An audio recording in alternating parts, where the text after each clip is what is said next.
Numbering এগুলো করা আছে। বলছে রাজ্যসভায় কেন্দ্রশাসিত অঞ্চলগুলি, কেন্দ্রশাসিত অঞ্চলকে ইংরেজিতে কি বলে? ইউটি, নাকি? ইউটির উপর বলতে কি ইউনিয়ন টেরিটরি? আমাদের ভারতবর্ষে এখন ইউনিয়ন টেরিটরি কয়টা স্যার? 8টা। তো বলছে প্রতিনিধিরা কিভাবে নির্বাচিত হয়? তাহলে কোথাকার? প্রথম কথা বলছে ইউটি প্রতিনিধি। হ্যাঁ, ইউটি কোথায়? লোকসভা না রাজ্যসভা? রাজ্যসভা। রাজ্যসভা। তো নিচে 4টা অপশন ছিল। হ্যাঁ, মাথায় রাখবে এরা যেভাবে হয় তাকে বলা হয় ইলেকটোরাল কলেজ। Electoral college. এই ইলেকটোরাল কলেজ কথাটা কি দেখো, নির্বাচনী কলেজ কথাটা এখানে লেখা আছে। আর এই ইলেকটোরাল কলেজে যেভাবে ভোটটা হয় সেই ভোটটার পদ্ধতি হচ্ছে পরোক্ষ। পরোক্ষ দেখো, পরোক্ষভাবে।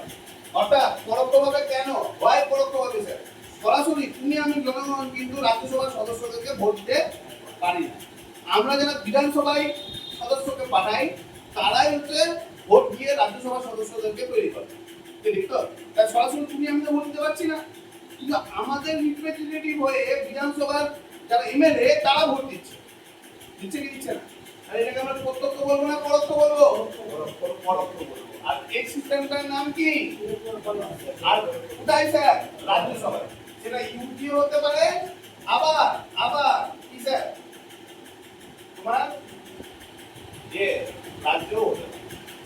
দুটার ক্ষেত্রেই মাথায় রাখবে, ইউটি হোক আর রাজ্য হোক, দুটার ক্ষেত্রেই কি পরোক্ষভাবে রাজ্যসভায় কি হয়? ভোট হয়। হলো?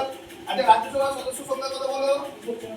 প্লাস ওটা রাজ্যসভা পার্লামেন্টে 250। এর মধ্যে থেকে সবাই জানো 238টা কি স্যার? বিভিন্ন রাজ্য এবং ইউটির প্রতিনিধি, মানে হচ্ছে ইউনিয়ন টেরিটরি। আর 12 জন প্রতিনিধি হচ্ছে কোথাকার? রাষ্ট্রপতি। কি ঠিক তো? কারণ কোনো সমস্যা নেই তো? নেই। তারপরে 25 নম্বর বলে ভারতীয় সংবিধানে রাষ্ট্রীয় নীতিসমূহের নির্দেশমূলক নীতি লক্ষ্য করা একটি নয়। হ্যাঁ, ও একটি তৈরি করা হয়, মানে নির্দেশমূলক নীতি কাজ ইংরেজিতে কি বলে? ডিপিএসপি। ডিপিএসপি স্পষ্ট করা হচ্ছে যে আমাদের ভারত হচ্ছে কল্যাণমূলক রাষ্ট্র। কি নাম এটা? এবার কল্যাণমূলক রাষ্ট্র। স্যার কল্যাণমূলক রাষ্ট্র কথাটাকে আমি ইংরেজিতে নিয়ে আসি, এটা বলে ওয়েলফেয়ার স্টেট। Welfare state. ওই ওয়েলফেয়ার স্টেট কনসেপ্টটা আর্টিকেল নাম্বার 37 বলা আছে। কত নম্বর? Article number 37। আমরা সবাই জানি যে ডিপিএসপি কত থেকে কত? 36 থেকে 51। আর কত নম্বর পার্ট? 4 নম্বর। এই পর্যন্ত কোনো সমস্যা নেই তো? তারপর নেক্সট, রাজ্যসভার সর্বোচ্চ সদস্য সংখ্যা কত এবং রাষ্ট্রপতি কতজনকে মনোনীত করতে পারবে? আসলে অলরেডি আমরা আলোচনা করে নিলাম। কত? 250 জন সদস্য। আর রাষ্ট্রপতি কতজনকে করতে পারে? 12 জন। এই 12 জনকে আবার কি কি, মানে সব জায়গা থেকে রাষ্ট্রপতি ইচ্ছা করলে আর করে দিলে এমন ব্যাপারটা নেই। ঠিক আছে? 4টে বিষয়ে তোমার হচ্ছে রাষ্ট্রপতি করতে পারে। কটা বিষয়ে? কি কি? এটা হচ্ছে সাহিত্য, একটা হচ্ছে বিনোদন,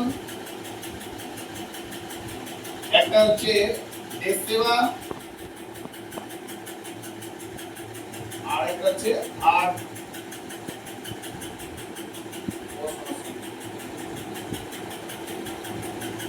এই 4টা টপিকের উপরে হচ্ছে 12 জন সদস্যকে রাষ্ট্রপতি দিতে পারে। আর মাথায় রাখবে যখন রাষ্ট্রপতির ভোট হবে সেই ভোটে কিন্তু এই 12 জন প্রতিনিধিত্ব করতে, মানে ভোট দিতে পারবে। কারা ভোট দিবে? তাহলে হচ্ছে 250 থেকে -12 কত? 238 জন। এরা কিন্তু হচ্ছে রাজ্যসভা থেকে ভোট দিবে। হলো? এবং মানে হচ্ছে রাষ্ট্রপতির যে ভোট সেটাকেও কি বলা হয়? Electoral college. ক্লিয়ার? কে ভোট নেই? নির্বাচন কমিশন। নেক্সট কোশ্চেন নাম্বার কত? 26। 1927 সালে যে সাইমন্স কমিশন যুক্ত হলো, ঠিক আছে, ওখানে ভারতের সমালোচিত করা হয়েছে, ভারতের দ্বারা সমালোচনা কেন করা হয়েছে? স্যার অলরেডি আমার সাইমন্স কমিশন কত সালে এসেছিল আমরা জানি, কত সালে এসেছিল? 1927। কত সালে ভারত থেকে যায়? 1928। গেছিল কি যায়নি? গেছিল। মাথায় রাখবে এই সাইমন্স কমিশন যখন এসেছিল তখন ভারতীয়রা গো ব্যাক সাইমন্স স্লোগান দিচ্ছিল, ঠিক আছে? এমন তোমাকে এটাও বলে রাখি, এই সময় সাইমন্স কমিশন যখন এসেছিল বাইরে বিরোধিতা করতে গিয়ে তোমার হচ্ছে লাঠি চার্জ করা হয়েছিল মাথার উপরে, যার নাম হচ্ছে তার উপরে বলো লালা লাজপত রায়, এবং লালা লাজপত রায় সেই কারণে মারা গেছিল। এবং লালা লাজপত রায়ের মৃত্যুকে কেন্দ্র করে সংকল্প করে আমাদের দেশের প্রথম পূর্ণ স্বরাজ কনসেপ্টটা জাতীয় কংগ্রেস থেকে আসে, এবং সেটা নিয়ে এসেছিল 1929 সালে হচ্ছে অধিবেশন, লাহোর অধিবেশন। কোন অধিবেশন? লাহোর অধিবেশন। আর এই লাহোর অধিবেশনের সভাপতি যিনি ছিলেন তার নাম হচ্ছে কে? জওহরলাল নেহরু। এটা এক্সট্রা পড়ালাম কোথা থেকে? সাইমন্স কমিশন থেকে। কিন্তু ভারত, আমার বক্তব্যটা হচ্ছে ভারতীয়রা কেন তোমার হচ্ছে এই জায়গাটা বললো, মানে কি বললো, মানে সমালোচনা করছিল। কারণ ছিল যে আমাদের দেশেরই ওরা সংবিধান তৈরি করতে আসছে, আর মজার কথা বলো, দুঃখের কথা বলো, আফসোসের কথা বলো, যাই বলো না কেন, এ কি কি সেখানে কোনো ভারতীয় সদস্যই ছিল না। বললাম সাইমন্স কমিশন ক্লিয়ার হলো। তারপরে কোশ্চেন নাম্বার 41, একটু নাম্বার টেবিলটা বলা হয়ে আছে। দেখো কি বলছে, ভারতের সংবিধান অনুসারে শোষণের বিরুদ্ধে অধিকার সকল প্রকার নিষিদ্ধ করে এবং মানব চাই, ঠিক আছে? তো শোষণের বিরুদ্ধে অধিকার এটা কত কত নম্বর আর্টিকেলে বলা আছে? কোথায় বা 23 আর 24 হলো। 23 নম্বর আর্টিকেলে বলছে কাউকে বেকার খাটানো যাবে না, বেকার খাটানো যাবে বলো। আর 24 নম্বরে বলছে যার বয়স 14 তার নিচে তাদেরকে হ্যাজার্ডাস কাজ করানো যাবে না। তো এটা যদি তাহলে এই দুটা 23 এবং 24 হচ্ছে, তাহলে কি শোষণের বিরুদ্ধে অধিকার কি? হ্যাঁ, এই শোষণের বিরুদ্ধে অধিকার যে ব্যাপারটা, সেটা তাহলে হচ্ছে আমাদের মৌলিক অধিকারেরই একটা অংশ। 23 এবং 24 নম্বর ধারায় রয়েছে, এবং সেটা মূল যে বিষয়টাকে নির্দেশ করছে যে কাউকে বল প্রয়োগ করে শ্রম করানো যাবে না। আর এই বল প্রয়োগ করে শ্রম করানো যাবে না 23 এবং 24 নম্বর ধারায় আছে।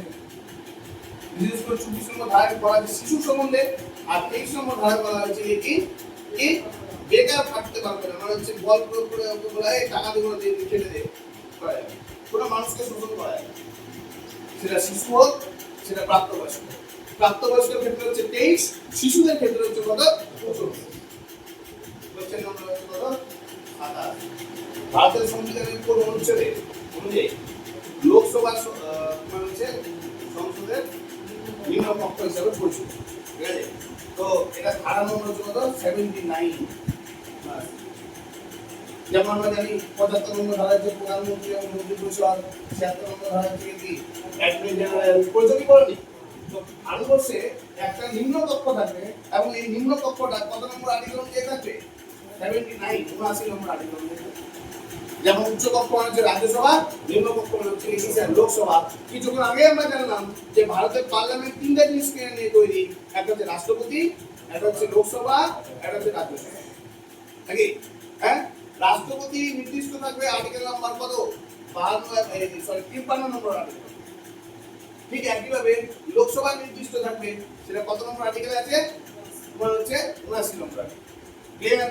সবাই বুঝতে পেরেছো? ঠিক আছে, এসব করে নাও।